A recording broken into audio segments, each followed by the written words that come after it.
Magandang araw kaibigan! Tuloy po kayo sa Felicidad's Channel.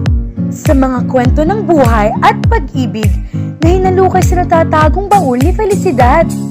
Pero bago po tayo magpatuloy, huwag niyo pong kalilimutan na i-like ang video, i-subscribe ang channel, at i-click ang notification bell para lagi kayong updated sa mga parating pa na upload.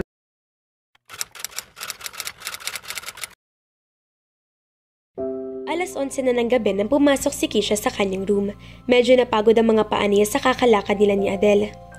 Hindi muna siya nagpalit ng damit. Mabilis sa dinampot niya ang cellphone at saka tinawagan ng kaibigan na si Santi. Uy, kumusta ka na riyan? Everything is okay, Santi. I'm so in love. What? God, ayoko nang pakawalan pa si Adele.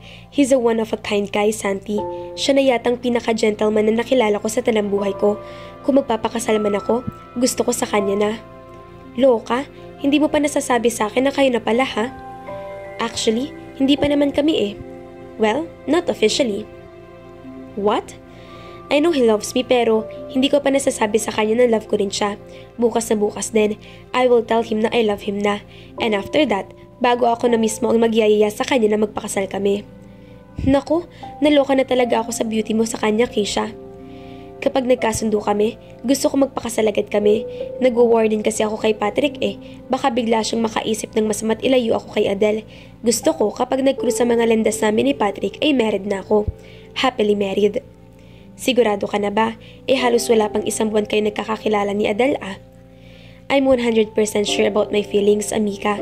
Ngayon lang ako na in love ng todo.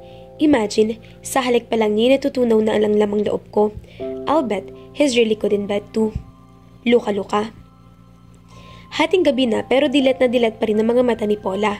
May kaunting liwanag sa silid niya dahil nakabukas ang bintana sa tapat ng kanyang kama at ang liwanag na nagmumula sa street post ay umaabot sa bintanang iyon. Pagod siya dahil alas 10 na siya natapos sa paggawa ng school projects. Dapat sana itulog na siya ngayon pero ayaw pa rin bumigay ng kamalayan niya. Ilang oras na siyang pabiling-biling ngunit naalala pa rin niya si Gray. Sa mga sandaling iyon ay tiyak na may himbing na ito at ang girlfriend nitong si Keisha. O natutulog na ba? Malamang ay hindi pa. Baka abala pa sa... Napapikit siya at itinaboy ang imaheng naiisip ng mga sandaling iyon. Ngunit natigil agad ang pag-iyak niya nang tumunog ang kanyang cellphone. Pagdampot niya ay nagulat siya nang makita ang pangalan ni Gray sa caller ID. Hello? Hi Paula. Napatawag ka. Nagbaka sakali lang akong tawagan ka. Baka kakugising ka pa. Naistorbo ba kita? Hindi naman. Bakit gising ka pa? Ha? Katatapos ko lang kasing gumawa ng project. Ganun ba? Malapit ng finals nyo, di ba? Next week, tapos bakasyon na. Gagraduate ka na, no? Oo. That's nice. At natahimik na uli ito. Nakatulog na yata. Nandyan ka pa? Yeah. Baka nakakaisorbo na ako rin dyan sa kasama mo, ha? Ha? Baka ako natutulog na yung girlfriend mo at naiistorbong pagtulog niya sa pag-uusap natin. Natahimik na naman sa kabilang linya. Uy, nandyan ka pa? Yes, I'm still here. Kamusta naman ang Boracay? Okay naman. Okay. Ano ba yun? Para nagkakahiyaan sila ng binata. 5 araw na kayo rin ano? Right. Kailan kayo babalik dito sa Maynila? Sa Makalawa?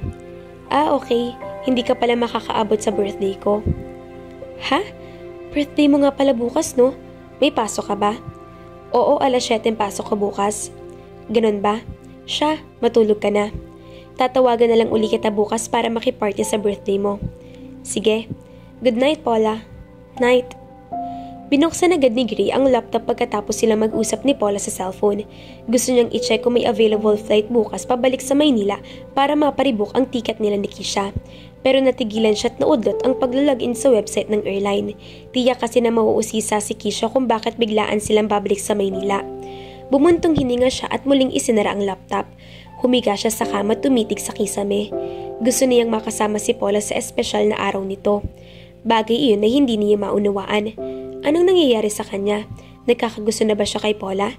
Iyon bang dahilan kung bakit gabi-gabi ito na lang ang naiisip niya mula nang dumating sila ni Keisha sa Boracay? Sir, napatawag ka ng ganito kaaga. Sorry kung naistorbo kita ako. Listen, may info ang TU on Petersen. Peter Zen? Iyan ba yung ama ni Keisha? Tama ka. Anong tungkol sa kanya, sir? Si Zen ay kapatid pala ni Wache. Magkapatid sila sa ama. Yun ang nakalap ko mula sa Interpol kagabi lang. Hindi magawa ni Paula na maging masaya sa birthday niya. Hindi nangyaring inaasahan niyang pagtawag ni Grace sa kanya. Halos maghapon pa naman niyang hawak ang cellphone at inabot pa ng gabi pero wala talaga. Si Ellie ang kaisa-isang bisita niya. Hindi ito nakapagpikil na magsermon sa kanya habang nakaupo sila sa baitang ng hagdan. Iumpog na kaya kita para matauhan ka, Ama Paula. Hindi ka tinawagan ni Gray. Ibig sabihin na hindi ka importante sa buhay niya. Bakit nga naman siya mag-aabala samantalang kasama niyang girlfriend niya? Maawa ka naman sa sarili mo, Paula. Nag-aaksaya ka ng oras at emosyon sa isang lalaking wala namang pagtingin ni katiting sa'yo. Tama ka, Ellie. Siguro nga'y panahon na talaga para kalimutan ko siya ng tuluyan. Iyan naman ang gusto kong marinig talaga sa'yo eh. Bago pa siya makapagsalitang muli ay ginulantang na sila ng malakas at natatarantang tinig ng kanyang ina mula sa kusina. Nay, bakit? Ang tita Annette mo, nadisgrasya raw. Ho? Katatawag lang ni Henny, kahit nahirapan ako ay naintindihan ko rin ang sinabi niya. Anong sabi? Beth, coming in hospital, she accidenting in car. Nay, sana tinawag mo ko para akong kumausap kay Uncle Henny. May isip ko pa yun, inamanhid na agad ng katawan ko pagkasabi niya ng salitang accident. Diyos ko, kawawa naman ang tita Annette mo, Ama Paula. Nay, pahinging panload ng pakausap ko uli si Uncle Henny. Sasabihin ko sa kanya na tumawag uli sa atin. Dali, Nay. Sinamahan siya ni Ellie para magpaload sa sari-sari store. She was on her way home when a car hit her, Paula. The doctor says she needs an operation because one of her legs was totally damaged. And I worry that she might never be able to walk again. Diyos ko. Tapos na ang finals ni Paula at 2 araw na lang at graduation na nila. Pero kahit abala siya sa school ay hindi pa rin siya makapag-relax dahil sa pagkaka-aksidente ng tita Annette niya. Iniisip niya palagi ang kalagayan nito. Kung sana'y nasa Pilipinas lang ito at maalagaan niya ito ng nanay niya. Ligtas naman ito sa kapahamakan pero nasa ospital at nagpapagaling. Tapos ng operasyon. Walang choice ang doktor kundi putulin ng isang binti nito dahil halos sa durog daw iyon. Iyak ito ng iyak nung huli silang makausap ng nagdaang gabi. Dahil sa pag-aalala sa tiyahin at sa pagiging abala sa school, kahit paano'y nawaglit sa sistema niya ang depresyon dahil kay Gray. Alam niya na nakabalik na ito sa Maynila pero hindi man lang ito tumawag o dumalaw sa bahay nila. Sa araw ng pagtatapos niya ay nakakasamang dumalo ang kanyang ina, si Lolo Ingo at si Ellie. Pagkatapos ay bumili sila ng pansit malabon sa Bilao. Mumurahing relo lang iyan. Sabi nito nang mabuksan niya ang iyon at makitang isang relo. Pero matibay yan ha, maayos ang unang pamamasada ko kahapon eh. Salamat Ellie. Hindi ito nagtagal doon dahil kailangan pa nitong bumalik sa pamamasada. Nagpaalam na ito sa kanya. Pagpasok na siya sa kanyang silid nang makarinig siya ng ugong ng sasakyan ng labas ng gate. Biglang lumakas ang tibok ng puso niya. Si Gray, natanaw niya itong papasok sa gate at may bitbit na paper bag. Hi Paula, congratulations sa graduation. Paano mo nalaman na ngayon ang graduation ko? Nabanggit mo sa akin noong eksaktong petsa ng graduation mo. Oo nga pala. Eto, pasensya ka na rito sa nakayanan ko. Salamat. Naku, nariyan ka pala, Gray. Magandang gabi po, Aling Lina. Magandang gabi rin. Mabuti pa'y dumiretso ka muna sa kusina at makakain ka ng pansit. Paula, samahan mo na si Gray at sasaglit lang ako kina Loreng. Sige po, Nay. Saluhan mo ko? Tapos na ako. Mabutit nakahabol pa pala ako. Wika nito sabay ngiti ng matamis. Kumusta ang graduation? Okay lang. Sa wakas graduate ka na. Kumusta ang pagbabakasyon niyo ng girlfriend mo sa Boracay? Natigilan ito sandali. Pinag-iisipan muna ang susunod na sasabihin. Okay lang. Siya nga pala.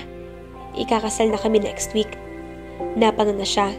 Animo biglang bumagsak ang bubong ng bahay nila sa kanyang bunbunan at tila tumigil ang pagtibok ng kanyang puso. Iimbitahin sana kita, Paula. Alam mo naman na importante ka sa buhay ko. Sige ba? Sa wakas ay sabi niya na medyo pumiyok ang tinig. Sa kawalang magawa ay nilagyan na lang niya ng pansit ang isang plato at pilit na humarap kay Gray. Sandali lang at dadalan ko ng pagkain si Lolo ha. Natulog kasi agad siya pagkarating namin kaya hindi pa siya nakakakain. Sure, Paula. Nagmamadaling lumabas na siya ng kusina at pumasok sa silid ng kanyang abuelo. Karina, totoo bang balita na umalis ng bansa ang Marcos pagkatapos ng kaguluhan ng mga bandidong aktivista sa EDSA? Tanong agad nito sa kanya nang makita siya.